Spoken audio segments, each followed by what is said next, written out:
إن الحمد لله نحمده ونستعينه ونستغفره ونعوذ بالله من شرور أنفسنا ومن سيئات أعمالنا من يهده الله فلا مضل له ومن يضلل فلا هادي له أشهد أن لا إله إلا الله وحده لا شريك له وأن محمدا عبده ورسوله اللهم صل وسلم على محمد صلى الله عليه وسلم وعلى آله وأصحابه الطيبين والطاهرين ومن سن بسنته إلى يوم الدين يا أيها الذين آمنوا اتقوا الله حق تقاته ولا تموتن إلا وأنتم مسلمون يا أيها الناس اتقوا ربكم الذي خلقكم من نفس واحدة وخلق منها زوجها وبث منهما رجالا كثيرا ونساء واتقوا الله الذي تساءلون به والأرحام إن الله كان عليكم رقيبا يا أيها الذين آمنوا اتقوا الله وقولوا قولا سديدا يصلح لكم أعمالكم ويغفر لكم ذنوبكم ومن يطع الله ورسوله فقد فاز فوزا عظيما أما بعد فإن أصدق الحديث كتاب الله وخير الهدي هدي محمد صلى الله عليه وسلم وشر الأمور محدثاتها وكل محدثة بدعة وكل بدعة ضلالة وكل ضلالة في النار. Ma'asyiral muslimin, sidang salat Jumat yang dirahmati dan dimuliakan oleh Allah Subhanahu wa taala. Bersyukur kepada Allah Ta'ala pada siang yang berbahagia ini kita masih diberikan karunia, kemudahan, hidayah, taufik Allah Subhanahu wa Ta'ala sehingga memudahkan kedua langkah kaki kita dari kediaman kita, dari aktivitas keseharian kita menuju tempat yang paling dimuliakan dan dicintai oleh Allah Subhanahu wa Ta'ala di muka bumi, sebagaimana dalam riwayat Sahih Muslim adalah rumah Allah, al-masajid, masjid-masjid Allah Subhanahu wa Ta'ala, untuk sama-sama menjalankan bentuk ubudiyah kita, penghambaan kita kepada Rabb kita, Khalik kita Allah Subhanahu wa taala, yakni menjalankan salat Jumat berjamaah. Dan semoga Allah memberikan kepada kita kesungguhan sehingga terus setiap hari dapat meningkatkan iman dan Islam kita dan ubudiyah kita kepada Allah Subhanahu wa taala, dan Allah menerima seluruh ibadah kita dan Allah membimbing kita hingga akhir hayat kita, dan kita semuanya insyaallah menjadi orang-orang yang husnul khatimah. Amin ya rabbal alamin. Salawat serta salam tidak lupa kita haturkan kepada junjungan Nabi besar Muhammad sallallahu alaihi wasallam, kepada seluruh ahli keluarganya, kepada sahabat-sahabatnya, dan seluruh orang-orang yang memperjuangkan menegakkan sunnahnya hingga akhir masa. Dan kita berdoa kepada Allah semoga kita semua termasuk orang-orang yang di dalamnya. Amin ya rabbal alamin. Ma'asyiral muslimin, sidang Jumat rahimani wa rahimakumullah. Khutbah pada kali yang singkat ini Al-Khatib membawakan tema penyakit hati, di antaranya adalah al-hasad ataupun dengki. Ma'asyiral muslimin rahimani wa rahimakumullah. Dengki adalah al-bu'du wa karahatu lima yarahu min husni al-mahsud.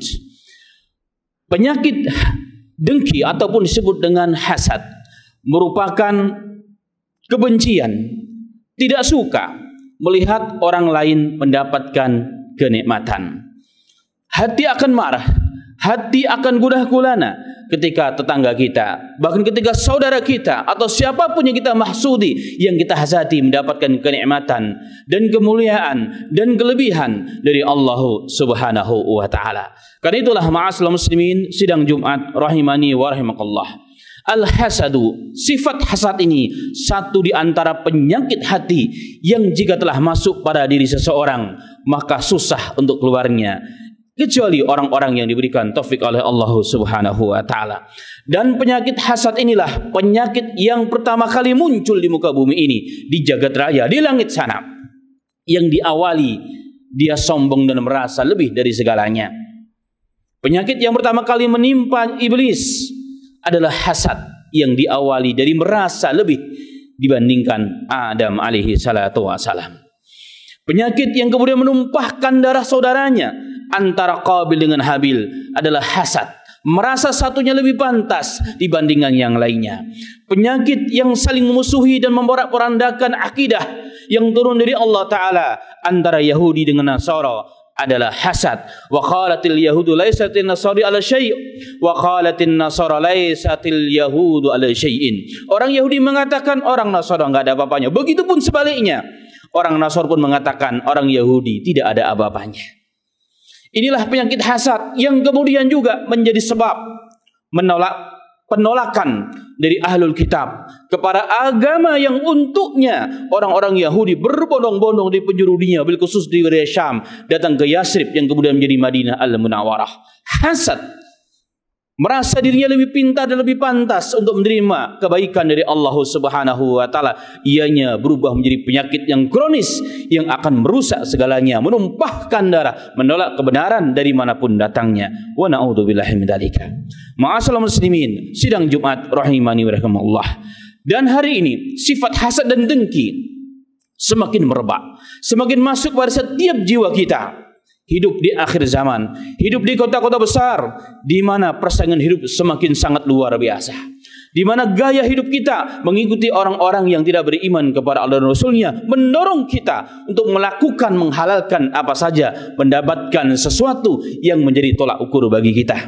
Tidak peduli halal ataupun haram, tidak peduli dalamnya ada hasad ataupun tidak peduli. Dan itulah yang telah dinubuahkan oleh Nabi kita Muhammad sallallahu alaihi wasallam ribuan tahun, hampir 1500 tahun yang lalu akan datang pada manusia nanti, di mana manusia tidak peduli lagi dari mana mereka mengambil harta, apakah yang halal ataupun yang haram. Ma'asyiral muslimin rahimani wa rahimakallah. Karena itulah hasad merupakan penyakit yang akan menyebabkan manusia susah untuk keluar darinya. Karena itulah Al-Quran mengingatkan kepada kita agar kita berlindung kepada Allah Subhanahu wa taala dari keburukan, dari kejahatan orang-orang yang hasad kepada kita. Dalam Al-Quran Allah mengingatkan kepada kita surah Al-Falaq, wa min syarri hasidin idza hasad, dan kita berlindung kepada Allah dari seluruh keburukan orang-orang yang hasad jika dia yang sedang berhasad kepada kita. Al-Imam Ibnu Taimiyah rahimahullahu taala mengatakan, ma khala jasadun min hasadin, tidak akan ada jasad manusia itu yang kosong, yang bersih dari iri dengki ataupun hasad. Siapapun kita, orang biasakah kita, orang yang beragama kita, bahkan mungkin taraf para dai dan ustadz pun akan ada hasad pada dirinya. Semua orang akan punya hasad. Hanya yang berbeda adalah bila melanjutkan perkataannya, walakinal karimu yukhfi. Tetapi orang-orang yang mulia, orang-orang yang belajar agama, orang-orang yang ngaji setiap harinya, para dai dari Allah, ketika muncul hasad dalam dirinya, dia menyembunyikan, dia menghilangkan, dia memperjuangkan agar dirinya bersih dari hasad tersebut dengan bertawud kepada Allah Subhanahu wa taala. Berbeda dengan orang-orang al-laim, orang-orang yang buruk, orang-orang yang jahat, orang-orang yang jela, orang-orang yang tercela. Al-Imam Ibnu Taimiyah rahimahullah mengatakan, wallaimu yubdih. Tetapi orang-orang yang buruk, orang-orang yang jelek akan menunjukkan, akan menampakkan ketidaksukaannya, hasadnya pada orang-orang yang dihasadi. Karena itulah ma'asyiral muslimin rahimani wa rahmakallah, dikatakan bahwa kullu adawati qad turja mawaddatuha. Setiap permusuhan yang ada di muka bumi ini akan bisa diharapkan kesembuhannya. Permusuhan bisa berubah menjadi kasih sayang dan cinta. Illa adawatu min adaka min hasadin, kecuali satu penyakit yang susah, mustahil untuk diharapkan berubah dia menjadi kecintaan dan kebaikan, yakni penyakit atau permusuhan yang jika didasari karena hasad. Itulah Yahud, itulah orang-orang Nasara. Mereka tahu kebenaran yang dibawa oleh Nabi kita Muhammad sallallahu alaihi wasallam. Bahkan Allah menggambarkan, ya'rifunahu kama ya'rifuna abna'ahum. Mereka mengetahui sebelum datangnya Nabi Muhammad bagaimana ciri tempat akan datangnya Nabi tersebut, siapa orang tuanya dan bagaimana kisahnya. Semua mereka tahu sebagaimana pengetahuan mereka kepada anak-anak mereka. Tapi karena hasad dalam dirinya, mereka menginginkan bahwa Nabi akhir zaman adalah dari keturunan Bani Israel. Itulah yang mereka tunggu. Ketika mereka tahu ternyata dari bangsa Arab, dari suku Arab, maka mereka menancapkan permusuhan yang diawali dari sifat hasad. Kenapa hasad muncul? Karena merasa dirinya lebih pantas dibandingkan yang lainnya. Ma'asyiral muslimin rahimani wa rahimakallah. Dalam hadis Nabi Muhammad sallallahu alaihi wasallam, Rasulullah sallallahu alaihi wasallam pernah bersabda dalam riwayat Abu Daud dan Imam Ahmad, "Dabba 'alaikum da'ul umami qablakum." Kalian telah tertimpa, telah tercemar dengan penyakit orang-orang yang sebelum kalian, yang dimaksud adalah kalangan Bani Israel, yakni al-hasad wal baghdh, yakni hasad dan kebencian. Ternyata hasad dan kebencian, ma'asyiral muslimin, merupakan warisan penyakit dari orang-orang sebelum Islam yang hari ini hampir setiap kita telah terkena penyakit tersebut. Allahumma musta'an. Al-Imam Al-Basri rahimahullah ta'ala, beliau pernah mengatakan, "Ma ra'aitu zaliman ashbahul madluman min hasadin." Aku belum pernah melihat orang yang zalim biasanya senang, biasanya dia akan bahagia. Tapi ini aku melihat ada orang yang zalim, tapi susahnya kayak orang yang dizalimi. Apa sebabnya? Karena penyakit hasad. Kemudian beliau mengatakan, orang yang kena penyakit hasad, hidupnya akan selalu susah. Wa huznu lazimun, dan kesedihan terus-menerus tidak pernah hilang dari dirinya. Wa ghamu la yunfat, dan gundah gulana pun mengikuti kehidupannya siang dan malam, bagaimanapun kondisinya, tidak pernah usai, tidak pernah selesai dari dirinya. Jika orang yang dilihat mendapat kenikmatan, akan bertambahlah uring-uringan, bertambahlah marahnya dalam dirinya, bertambahlah sakitnya. Dia sendiri tidak paham kenapa itu muncul, kenapa ini datang. Itulah penyakit hasad. Al-Imam Abu Laits As-Samarqandi rahimahullahu ta'ala, beliau pun pernah mengatakan, "Yasilu ila hasidi khamsa uqubatin qabla yasila hasaduhu ila al-mahsud." Orang yang punya penyakit hasad akan tertimpa 5 hukuman sebelum hasad sendiri berpengaruh kepada orang yang dihasadi, kata beliau, Al-Imam Abu Laits As-Samarqandi. Yang pertama, ghamu la yanqati, kesusahan, gundah gulana yang tidak pernah putus. Orang yang punya sifat hasad, dan hasad tersebut telah menguasai hatinya dan dirinya, maka orang ini tidak akan pernah tenang hidupnya. Gundah gulana terus. Lihat tetangganya beli mobil, sakit. Lihat rumahnya, lihat tetangganya lagi, rumahnya dibangun, meriang. Lihat tetangganya lagi, anaknya sudah selesai S3, pingsan, dan seterusnya dan seterusnya. Tidak pernah ada selesainya. Allahu Akbar. Ini yang pertama, kata Al-Imam rahimahullah ta'ala. Kemudian yang kedua, satu Rabb, dia mendapatkan kemurkaan dari Rabb Allah subhanahu wa ta'ala, karena penyakit hasad merusak hatinya dan dia akan menghalalkan segala cara. Allahumma musta'an. Kemudian ma'asyiral muslimin rahimani rahimakallah, yang ketiga, musibatun la yu'jaru 'alaiha. Orang yang kena penyakit hasad, dia selalunya mendapat musibah. Apapun yang dilihat, apapun yang didengar akan menyebabkan musibah padanya. Tetapi musibah ini tidak ada pahalanya di sisi Allah Subhanahu wa taala. Padahal Nabi Muhammad sallallahu alaihi wasallam dalam hadis yang cukup banyak, tidaklah seorang muslim tersulut duri atau yang lebih dari itu kecuali akan diampuni dosanya dan akan ditambahkan pahalanya di sisi Allah Subhanahu wa taala. Kecuali dalam pernyataan Abu Laits As-Samarqandi ini, orang yang susah, orang yang sedih, orang yang kena musibah tetapi disebabkan karena hasadnya, maka musibah terus menerus sepanjang hari, sepanjang kehidupannya, tetapi tidak ada satupun yang mendapat pahala, bahkan kemurkaan dari Tuhan Allah Subhanahu wa taala. Kemudian yang berikutnya, mudammatun la yuhmadu 'alaiha. Perbuatannya selalu tercela, tidak ada satupun yang dapat dipuji dan menjadi kebaikan. Kemudian ma'asyiral muslimin rahimani rahimakumullah, yang terakhir adalah yughlaq anhu babut taufiq. Akan ditutup darinya pintu taufik, kemudahan, pelindungan dari Allah Subhanahu wa taala. Dalam hadis riwayat Abu Daud dan Imam Ahmad, Nabi Muhammad sallallahu alaihi wasallam pernah bersabda, "Wa iyyakum wal hasadu." Hendaklah kalian jauhi perbuatan atau penyakit hasad. Fa innal hasada ya'kulu hasanati kama ta'kulun narul khatab al-'asb.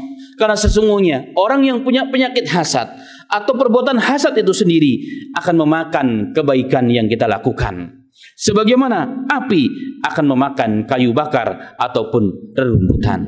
Semoga kita semuanya, bil khusus yang berbicara di mimbar yang mulia ini, dijauhkan daripada sifat hasad tersebut yang membawa diri kita dan perbuatan kita pada perbuatan yang tercela sehingga dapat menghalalkan segala cara. Wa na'udzubillahi min dzalika. Amin amin ya rabbal alamin.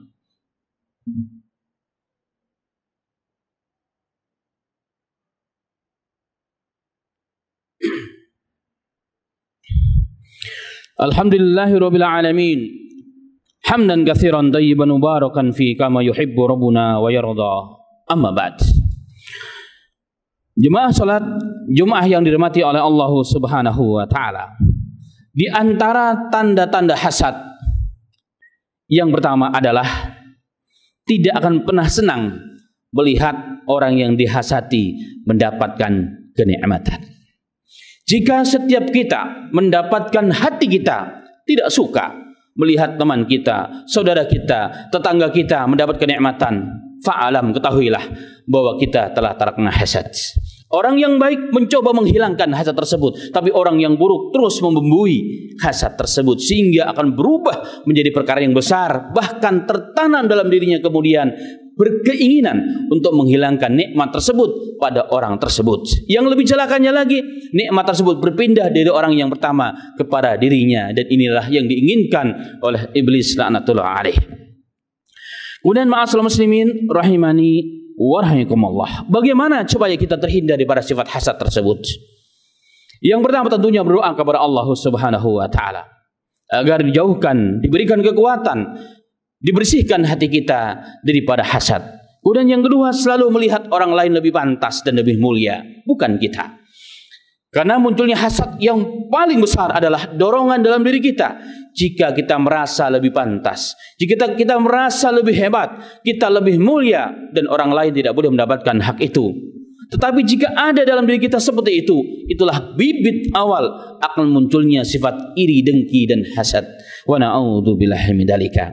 Kemudian yang terakhir, ma'asyiral muslimin, suhbatus shalihin. Berteman dengan orang-orang yang baik, orang-orang yang ikhlas, orang-orang yang sifatnya jika kita lihat akan bertambah iman dan ilmu kita. Itulah orang-orang yang pada hari ini susah untuk dicari. Ya, grup WA begitu banyak, komunitas begitu banyak, tapi mencari teman yang soleh, yang jika kita salah akan diingatkan, yang jika kita bodoh akan diajarkan, yang jika kita perlu kita siap untuk dibantu, yang jika kita lupa dengan akhirat dan Allah, kita akan diingatkan, dibawa kita kepada jalan Allah sehingga kita dapat meniti jalan menuju Allah Subhanahu wa taala. Yang terakhir, ma'asyiral muslimin rahimani rahimakumullah, satu kisah tentang bagaimana salaf dahulu menjaga hati mereka daripada sifat hasad. Diriwayatkan bahwa salah seorang Syekhul Islam dalam madhab Hanabilah, yakni Al-Imam Ibnu Taimiyah, kita tahu bersama beliau terlalu banyak orang memusuhinya, banyak orang tidak suka dengan apa yang dibawa oleh Al-Imam ini, sehingga seringlah terjadi hewar, perdebatan, munadharat, bahkan tidak jarang beliau dimasukkan dalam penjara. Bahkan beliau menulis banyak kitab untuk membantah serangan-serangan orang yang membawa ajaran-ajaran yang tidak benar. Suatu ketika beliau diberitahukan bahwa salah seorang yang selalu memusuhinya, bahkan yang pernah memasukkan dia ke dalam penjara, dipanggil oleh Allah alias wafat ataupun meninggal dunia. Si santri ini dengan harapan Syekh Al-Imam pasti akan senang karena salah seorang yang memusuhinya atau musuhnya telah mati. Maka dengan niat itu, niat membawa kabar gembira kepada Syekh tersebut, maka diceritakan, ya Syekh, sesungguhnya fulan-fulan telah meninggal dunia. Dengan harapan Syekh ini akan senang, minimal tersenyumlah. Subhanallah. Ma'asyiral muslimin, sidang Jumat rahimani rahimakumullah. Kita lihat bagaimana sikap seorang ulama rabbani, ulama yang tidak ada yang diinginkan kepada Allah saja dan surganya Allah Subhanahu wa taala. Ternyata apa yang diinginkan oleh muridnya ketika mendengar kabar gembira tersebut, berharap dia senang, justru sebaliknya, bahkan beliau marah, bahkan beliau mencaci maki orang tersebut seraya mengatakan, antum syurani bimauti muslim, wahai fulan, apakah kau berikan kabar gembira kepadaku dengan meninggalnya seorang muslim? Muslim saja yang meninggal dunia, bukanlah kabar gembira, apalagi dia seorang ulama, apalagi dia seorang menjadi rujukan bagi umat, sebagian umat manusia, walaupun berbeda dengan saya, kata beliau. Gak sampai di situ saja apa yang dilakukan oleh Imam Ibnu Taimiyah rahimahullah taala, bahkan beliau bergegas langsung menuju sahibul musibah, atau anak-anaknya dan istrinya ditinggalkan oleh syekh tersebut, oleh orang yang selama ini memusuhi al-Imam rahimahullah taala. Ketika beliau datang, semua terkejut, memandangi dengan pandangan yang heran dan bertanya-tanya. Kemudian beliau mengatakan setelah memberikan salam kepada mereka, "Innama ana lakum walid." Wahai anak-anak fulan, aku datang kepada kalian sebagai pengganti bapak kalian. Subhanallah. Artinya apa? Jika kalian perlu apa-apa, hubungi aku. Aku pengganti bapak kalian. Walaupun kalian tahu antara aku dengan bapak kalian dulu ada permusuhan, ada perbedaan, tapi tidak untuk hal-hal yang seperti ini. Begitulah ma'asyiral muslimin rahimani wa rahimakumullah. Kisah, sekelumit kisah, satu penggalan kisah dari seorang ulama salaf, orang-orang yang menginginkan hatinya bersih, orang-orang yang menginginkan dalam dakwahnya hanya Allah Subhanahu wa taala. Berbeda biasa dalam perkara furu' dalam agama, tetapi jangan setiap yang kita berbeda kita anggap musuh kita. Ini adalah perbuatan yang tercela yang akan membawa kita kepada pintu syaitan, dan hasad pun akan masuk dalam diri kita. Semoga Allah taala berikan taufik kepada saya dan pada kita semuanya untuk mengambil hikmah dan pelajaran, dan kekuatan untuk mengamalkan dan menyampaikan. Amin, amin ya rabbal alamin. Demikian, semoga bermanfaat. Allahumma shalli wa sallim ala Muhammad wa ala ali Muhammad kama shallaita ala Ibrahim wa ala ali Ibrahim innaka Hamidum Majid. Allahumma barik ala Muhammad wa ala ali Muhammad kama barakta ala Ibrahim wa ala ali Ibrahim innaka Hamidum Majid. Allahumma ighfir lil mu'minina wal mu'minat wal muslimina wal muslimat al ahya minhu wal amwat ya rabbal alamin. Allahumma rabbana la tuzigh qulubana ba'da idh hadaitana wa hab lana min ladunka rahmah innaka antal wahhab. Allahumma rabbana آتنا في الدنيا حسنة وفي الآخرة حسنة وقنا عذاب النار والحمد لله رب العالمين وأقيموا الصلاة.